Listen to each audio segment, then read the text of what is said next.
Hello, welcome to Libra Philippines. So ito yung reading natin for Libra, Sun, Moon, Rising, Venus, Jupiter, Libra. Take only what resonates. Para sa personal reading, Jing Tarot Reader. Kung gusto nyo sa akin, hindi ko lang po alam talaga kung may available na slot pa. Kasi limited lang yung aking i-reading. Kung sino lang yung makapasok dun sa time na na available sa akin. Inquire ka na lang dun sa Madam P na Facebook page namin. Pero ang alam ko, at least 10 yung kukunin namin eh. Okay, so admin ko kasi ang nakakaalam ng availability. So, check mo na lang or inquire ka na lang sa Facebook page, Madam P. Okay, let's start.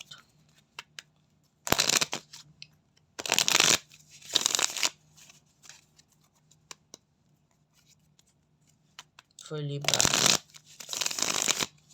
Don't forget, i-paki-like din yung aming Facebook page.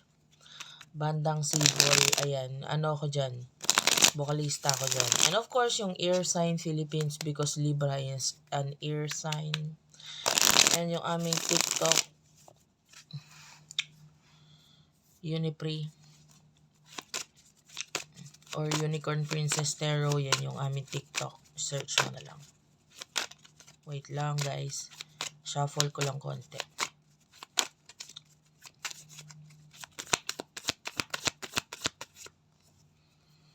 Yeah, you do have your Two of Swords, Page of Swords.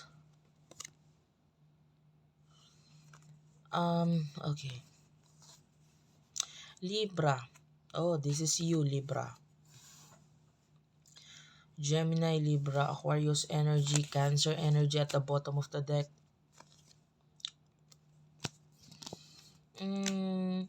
You are someone na emotional na tao. Oh, wait lang guys. You are someone na emotional na tao pero mas ginagamit mo sa ngayon kasi utak mo. Okay? Yung iba sa inyo, ayaw mo na maging immature. So, pagdating sa pagdidesisyon, hindi na ito pinapagana mo. Ito na. Which is, natutunan mo maging mature sa sarili mo kaya mas natutunan mo na pagganahin yung utak mo kaysa ang puso mo. Merong mga experience in the past ka na naging dahilan sa'yo kung bakit naging ganyan ka ngayon. Okay? Dahil dito sa mga experiences na to, parang natutunan mo ay hindi pwedeng ganito, ganyan, kailangan isipin ko rin ang sarili ko. Which is ito na nga ang ginagawa mo ngayon.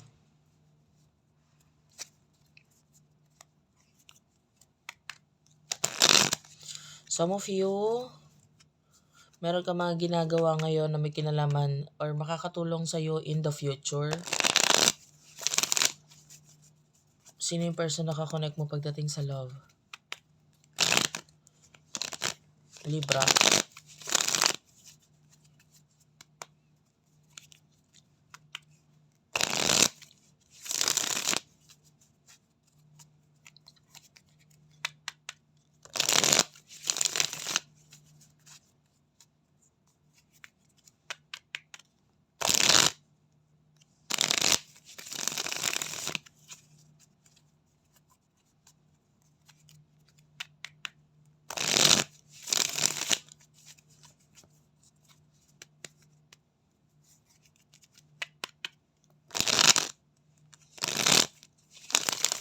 Okay. Person na kakonect mo,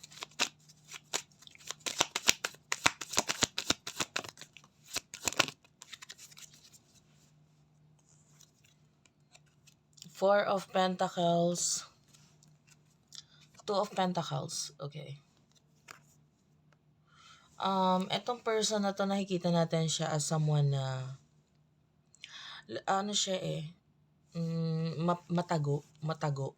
Hindi siya pala open ng emotions niya at saka mga nasa isipan niya. You know, this person is very secretive. And may gusto siyang i-offer sa'yo. Actually, it's not just one. Maybe two or more offers. Nasa isip niya yon. Pero alam niya na bago niya ibigay 'tong offer na 'to or sabihin 'tong offer na 'to, kailangan niya muna mag-ipon. So, may something siyang pinag-iipunan na may kinalaman sa'yo na gusto niyang i-offer pero hindi pa sa ngayon kasi nga puwedeng kulang pa yung finances niya, et cetera. Pero ikaw yung nagbibigay ng happiness dito sa person na ito, and yeah, this person loves you. Ano yung emotion ninyo sa isa't isa? Libra, Sun, Moon, Rising, Venus, Jupiter, Libra.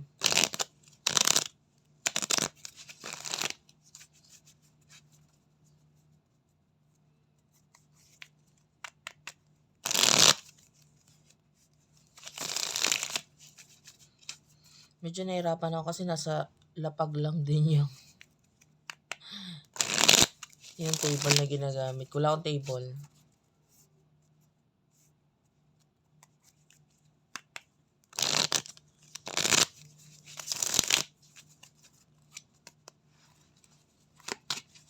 Ano yung emotion ninyo sa isa't isa? The Hierophant. Okay. Natatawa ako sa'yo kasi for now, nasaktan ka na kasi, alam mo yun, with the Three of Swords.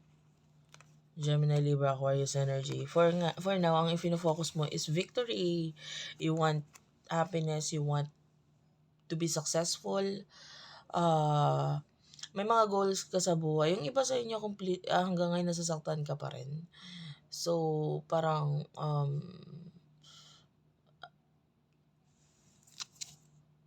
the Three of Wands, you want growth. So, meron kang mga gustong puntahan, gustong gawin. Yung iba hindi mo pa na ano sa sarili mo or nafo-focus or nakikita sa sarili mo na gusto ko palang gawin to, gusto ko palang puntahan to. Might be one at a time yung goals mo sa buhay. So sa ngayon, andun yung gusto mong maging happy sa sarili mo. Sa sarili mong accomplishments, sa sarili mong mga na-achieve sa buhay. And, yun yung focus mo eh. Yung iba sa inyo hanggang ngayon nasasaktan ka pa rin. And, emotion ng person ito towards you. For Libra, the High Priestess, the Knight of Pentacles. Yung iba kasi nasasaktan pero na-over, alam mo yun, natatakpan ng mga pinagagawa mo sa buhay o accomplishments mo, achievements mo, maliit man yan or malaki. So, natatakpan yun, yung pain na nararamdaman mo, pero deep inside, meron kang pain eh. Pero natatakpan lang siya. So, emotions ng person ito for you, this is a spiritual connection. Medyo nabago yung emotion niya para sa'yo. And kaya nga gusto niya mag-offer eh. Gusto niya mag-explain, gusto niya makipag-usap. Wait lang. I don't know, hindi ko makita dito kung ano yung particular offer. Pero I see that there is.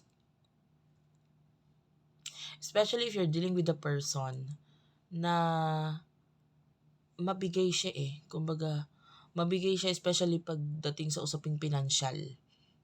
Open siya. At pwedeng ito yung love language niya. Alam niyo, iba-iba kasi tayo ng love language sa mundo. Yung iba sa inyo, ang love language mo is you want someone na magkikare sa'yo or ikaw ito na pag magbigay ka ng pagmamahal, nagkikare ka dun sa tao, pinagluluto mo siya, pinagsisilbihan, that's how you show your love. Pero yung iba, yung pagkikare, yung love language nila is pagbibigay ng presents, pagsusurprise dun sa person, pagbibigay ng mga material na bagay, alam mo yan, yun yung lang love language nila. Yung iba naman, very pa sa words, bumabawi, no? Magaling silang makipag-communicate. Tapos, ayan yung pagsasabi nila ng mga sweet words. and laging pagsasabi ng I love you, I miss you, ganyan. So, yun yung love language nila. So, iba-iba tayo ng love language. But this person, nakikita natin yung love language niya is more on material. Mabigay siya. Okay? Ganun siya magbigay ng love. And alam niya sa ngayon na hindi niya maibigay ito kasi kulang pa siya. Kumbaga, you deserve more. You deserve the best. And for now, pwede nakikita niya, lalo na kung ikaw ang babae dito sa connection, but of course, open naman itong reading na to sa LGBTQIA+, or lalaki, or whatever. Lalo na kung ikaw yung babae, mas gusto niya kasi ma-afford ka niya. Alam mo yun, gusto ko ma-afford kita. And sa ngayon, yung mga kaya kong ibigay is hindi pasok sa level mo. Parang ganon. So what will happen in the near future for the both of you? The Magician and the Eight of Pentacles. The Judgment. I can see this person having some kind of awakening. If this is a spiritual connection, nagkakaroon siya ng awakening. The Magician is here. So, I can see changes sa'yo, physical changes sa'yo. Meron ka mga ipapakita sa ibang tao na pagbabago sa sarili mo, sa itsura mo. Like, maybe yung iba, pagbabago pagdating sa way mo ng pananamit, pagbabago ng, sa makeup, or maybe hair, whatever, so, physical changes. Because you're preparing yourself with the Eight of Pentacles sa something na, na magbibigay ng more finances or more mas magandang future for you. So, pinaprepare mo yung sarili mo doon, and while you're preparing yourself, of course, kailangan mong ayusin yung sarili mo. So, I can see physical changes.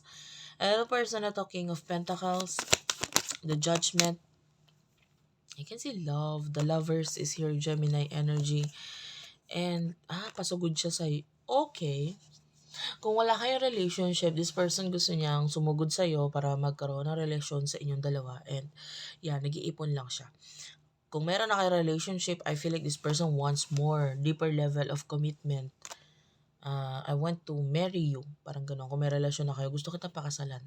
So, hintayin mo lang, mag-iipon lang ako, etc.